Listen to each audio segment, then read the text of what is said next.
So David, what are you seeing on ways to save when clients are coming to us trying to shop the renewals with these prices going up 20 and 25%?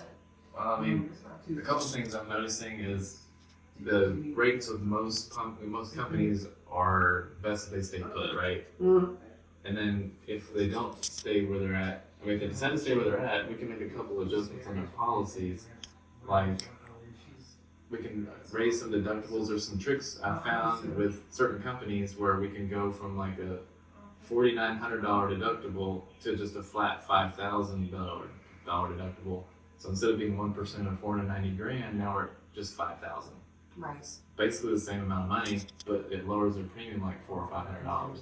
So between that, looking at other structures, coverages, personal property, just reevaluating all their coverages, we can see if it makes sense to do these adjustments and lower their stuff.